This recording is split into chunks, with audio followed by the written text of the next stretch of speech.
حضرات، یہ مجلس صدارت کا آخری رکن، اور ظاہر میرا یہ منصب نہیں ہے، لیکن میں نے جیسے آپ سے عرض کیا کہ مجلس صدارت کے بقیہ اراکین بحیثیت مقالہ نگار یہاں موجود تھے، تو چونکہ انہیں مقالہ پڑھنا تھا اس لیے انہیں پہلے زحمت دی گئی، ورنہ یہ حق انہی کا تھا کہ وہ اس موقع پر آ کر اپنے خیالات کا اظہار کرتے۔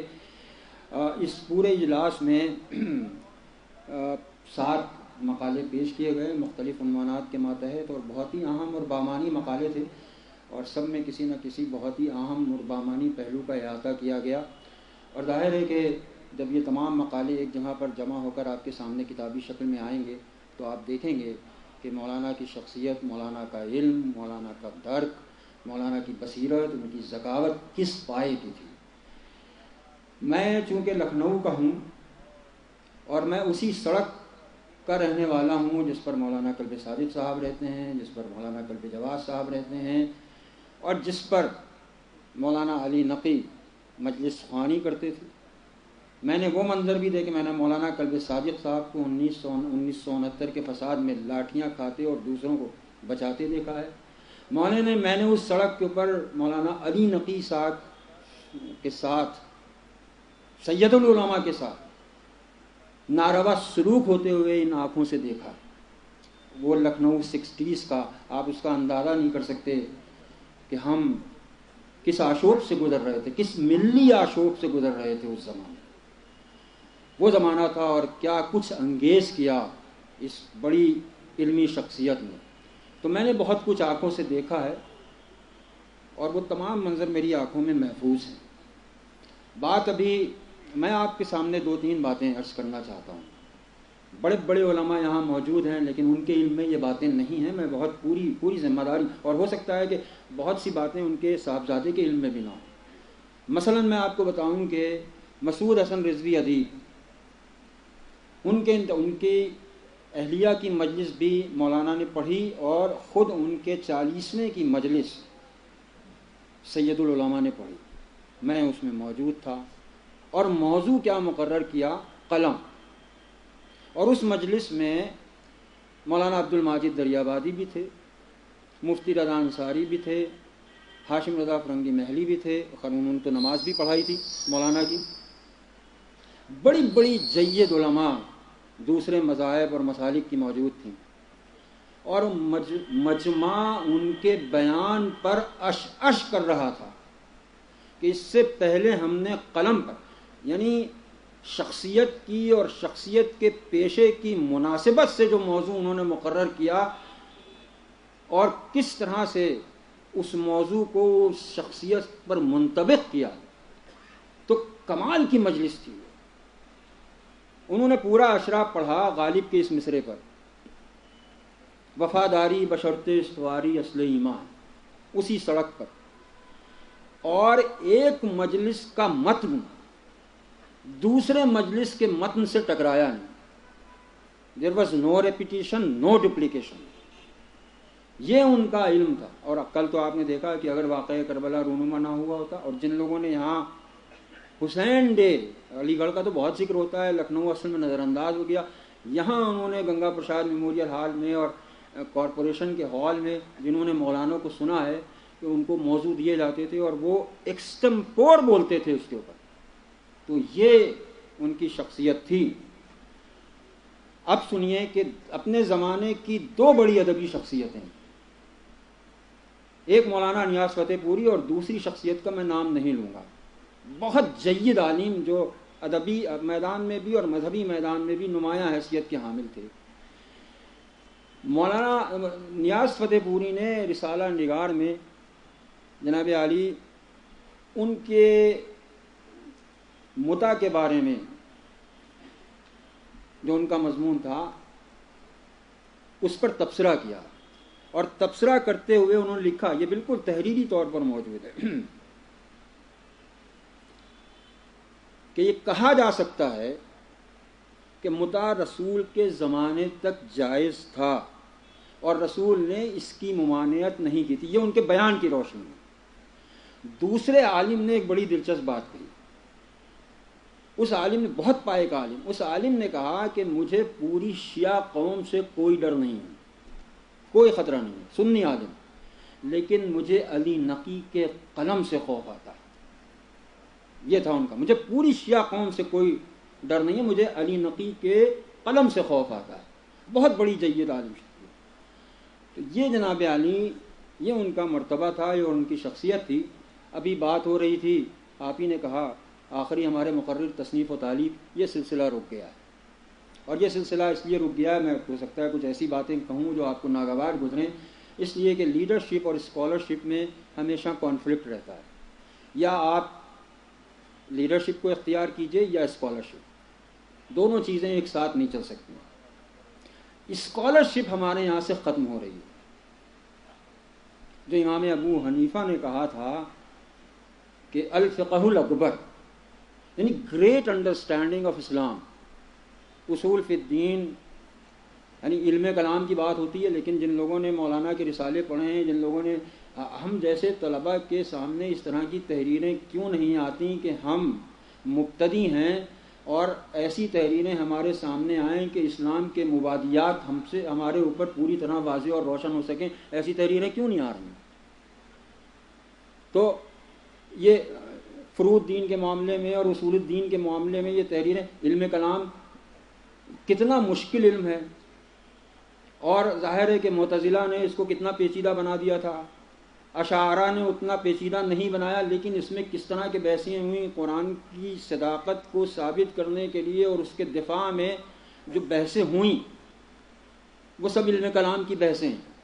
آج اگر آپ سے یہ پوچھا جائے، چھوٹا منہ بڑی بات ہے، میں مستند اور محکم علماء کی بات نہیں کر رہا ہوں، نئی نسل کی بات ہمارے قلب صاحب سامنے کی تھی. علماء کی نئی نسل میں یہ سوال میں قائم کر رہا ہوں کہ علماء کی نئی نسل میں ان بحثوں کا مطالعہ کتنے لوگوں نے کیا؟ یہ میرا کہنا ہے. یہ سیمینار اس لیے منعقد کیے جاتے ہیں کہ اس میں ان چیزوں پر غور کیا جائے. کتنے ایسے لوگ ہیں کہ اگر ہم ان کے سامنے جائیں، چونکہ ہم ان کے حضور میں پیش ہوتے تھے اور ہمارا ایک قبیلہ تھا، تو ہم لوگ ان میں سے کچھ ایسے تھے کہ جو یہ اس وجہ سے جاتے تھے ان کے سامنے کہ ہم آج مولانا کو پریشانی میں ڈالیں گے. تو ہم ارسطوئی فکر کے بارے میں بھی، سوفسطائیوں کے فلسفے کے بارے میں بھی، مارکسزم کے بارے میں بھی ان سے باتیں کرتے تھے. اس کا کوئی گواہ نہیں، اس وقت کوئی ویڈیوگرافی نہیں ہوئی تھی، لیکن ہم ذمہ داری کے ساتھ کہہ سکتے تھے کہ وہ کس طرح سے ان تمام نکات کو واضح کرتے تھے. اور اس وقت ہمیں محسوس ہوا کہ all the great minds run in the same channel. جتنے بڑے دماغ ہیں وہ ایک ہی طرح سے، all the great minds think like, یہ تھا ان کے یہاں. تو ہم نے یہ مسائل، آپ دیکھیں کہ توحید کا مسئلہ، ایمان کا مسئلہ، نبوت کا مسئلہ، شہادت کا مسئلہ، لا الہ الا اللہ محمد رسول اللہ، آخرت کا مسئلہ، پوری اسلامی فکر، پوری شیعی فکر. اب میں آپ کو ایک مثال دوں، معاف کیجیے گا تلخ باتوں کے لیے.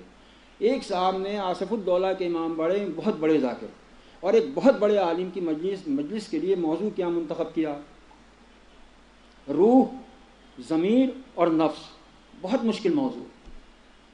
ہوا کیا کہ جس آیت کو انہوں نے سرنامہ قرار دیا اور بنیاد بنایا، لیکن چونکہ جو کلیئرٹی آف تھاٹ ہوتی ہے، خود ان کا ذہن صاف نہیں تھا، واضح نہیں تھا ان مضامین کے بارے میں، نتیجہ یہ ہوا کہ وہ بہک گئے اور ربط کلام قائم نہ رکھ سکے، سلسلہ کلام کو اپنے موضوع سے متعلق نہیں کر سکے. یہ ہو جاتا ہے معاملہ.